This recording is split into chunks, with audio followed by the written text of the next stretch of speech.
जब एक नाई को रास नहीं आया शिव पार्वती विवाह। सोमवार का दिन आराधना के लिए भगवान शिव को समर्पित है। इस दिन सच्चे मन से महादेव का स्मरण करने पर उनकी कृपा प्राप्त होती है।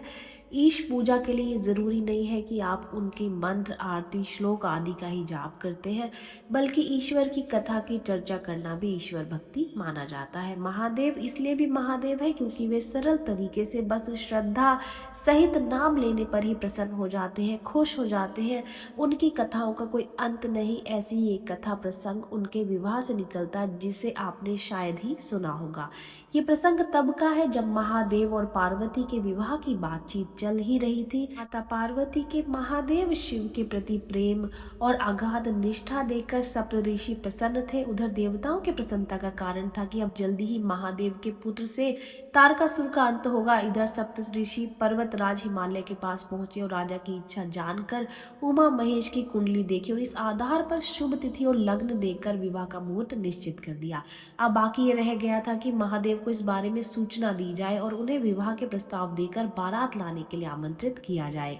इस कार्य के लिए पर्वतराज ने अपने विशेष पुरोहित को लग्न और निमंत्रण पत्रिका लेकर कैलाश के लिए भेजा। उन्होंने साथ में नाई को भी भेजा। इसी नाई को पार्वती की माँ और नानी ने बेटी के ससुराल की उचित जानकारी लेने के लिए भी अलग से कह रखा था। कहते हैं कि शिव के पास विवाह का प्रस्ताव लेकर पहुंचे पुरोहित तो शिव महिमा को जानते थे। उन्हें अपनी भक्ति के कारण महादेव के साक्षात दर्शन हुए थे, लेकिन नाई सांसारिक था। महादेव दोनों की ही मन स्थिति समझ रहे थे, इसलिए मुस्कुरा दिए। पुरोहित के द्वारा विवाह का प्रस्ताव सुनने और शुभ मुहूर्त आदि जानकर शिव ने अपनी निर्धनता का बखान किया। इस पर पुरोहित महाराज तो विनम्रता से इन सारी बातों को नकारते रहे, लेकिन नाई संकोचवश ना तो हाँ कर सका और ना ही ना कह सका। नाई के सामने शिव ने अपनी निर्धनता और साधुता का वर्णन करते हुए कहा कि इस विवाह के औचित्य पर दोबारा से विचार करना चाहिए, लेकिन पुरोहित के बार बार अनुनय विनय करने पर शिव मान गए। जब दोनों ही कैलाश से चलने लगे तो शिव ने पुरोहित और नाई को विभूति दी। नाई ने इस विभूति को रास्ते में ही फेंक दिया और पुरोहित को उल्हाना देते हुए कहा कि बैल वाले अवधूत से राजकुमारी का विवाह पक्का कराए हो तुम्हें कुछ तो सोचना चाहिए था। नाई इस संबंध से खुश नहीं थे, संतुष्ट नहीं थे। ऐसे में उसने जाकर राजा हिमालय से भी सब सीधा सीधा कह दिया। यह सब सुनकर हिमालय भी माया के फेर में पड़ गए। उधर पुरोहित ने भभूत को घर में सम्मान के साथ रखा था तो उसका घर धन धान्य से भर गया। नाई ने अपमान किया था तो वह खाली हाथ ही रहा। जब नाई को पुरोहित से ये सब पता चला तो उसने इसका कारण पूछा। पुरोहित ने कहा, जिन्हें तू साधारण पर बैठने वाला समझ रहा है वही आदि शिव है। वह है भी और नहीं भी, वह अनंत है। वही शिव है और शिव सदा सत्य है। नाई को इस तरह जब ज्ञान प्राप्त हुआ तो वो पश्चाताप करने लगा।